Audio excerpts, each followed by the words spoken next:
ഇടുക്കി ചിത്തിരപുരത്ത് അനധികൃത നിർമ്മാണത്തിനിടയിൽ മണ്ണിടിഞ്ഞ് 2 പേർ മരിച്ചതിൽ റിസോർട്ട് ഉടമകൾക്കെതിരെ കേസ്. എറണാകുളം സ്വദേശി ഷെറിൻ അനില, ഭർത്താവ് സെബി എന്നിവർക്കെതിരെയാണ് കേസ്. സ്റ്റോപ്പ് മെമ്മോ ലംഘിച്ചും സുരക്ഷാ മാനദണ്ഡങ്ങൾ പാലിക്കാതെയും നിർമ്മാണം നടത്തിയതാണ് അപകടത്തിന് കാരണമെന്നാണ് എഫ്ഐആറിൽ പറയുന്നത്. നിയമത്തെ വെല്ലുവിളിച്ചും മാനദണ്ഡങ്ങൾ മറികടന്നും നടന്ന നിർമ്മാണ പ്രവർത്തികളാണ് അപകട കാരണം. ഇതിൽ കാരണക്കാരായ റിസോർട്ട് ഉടമകളെ പ്രതി ചേർത്താണ് പോലീസ് കേസെടുത്തത്.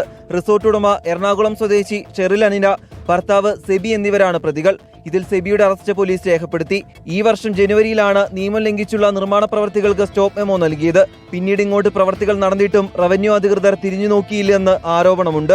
ഈ ഭൂമി സർക്കാർ ഏറ്റെടുക്കണം. ദുരന്തം ക്ഷണിച്ചു വരുത്തുന്ന ഈ നിർമ്മാണ വേല പൊളിച്ചു മാറ്റണം. കാരണം ഇതിന്റെ താഴ്വാരങ്ങളിൽ ധാരാളം സാധുക്കളായ തൊഴിലാളികൾ അധിവസിക്കുന്നുണ്ട്. പെട്ടിമുടി ആവർത്തിക്കാതിരിക്കുവാൻ അധികൃതർ ഉണർന്ന് പ്രവർത്തിക്കണം. അപകടത്തിൽ മരിച്ച ആനച്ചാൽ സ്വദേശി രാജീവൻ, ബൈസംവാലി സ്വദേശി ബെന്നി എന്നിവരുടെ സംസ്കാരം നടന്നു. പഞ്ചായത്ത് പോലീസ് അധികൃതർ സംഭവസ്ഥലം സന്ദർശിച്ചു. അപകടത്തെ തുടർന്ന് ഉടലെടുത്ത മൺകൂന പ്രദേശത്ത് അപകടാവസ്ഥ സൃഷ്ടിക്കുകയാണ്. വില്ലേജ് ഓഫീസിന് മൂക്കിന് മുന്നിൽ നടന്ന അപകടം. നഷ്ടപ്പെട്ട 2 പേരുടെ ജീവന് റിസോർട്ട് ഉടമകളും ഉദ്യോഗസ്ഥരും ഒരുപോലെ ഉത്തരവാദികളാണ്. പഴുതടച്ചുള്ള നടപടിയാണ് ഈ വിഷയത്തിൽ ആവശ്യം. വീഡിയോ ജേർണലിസ്റ്റ് റിജോയ്ക്കൊപ്പം reporter Rahul Suresh, in reporter, Idukki.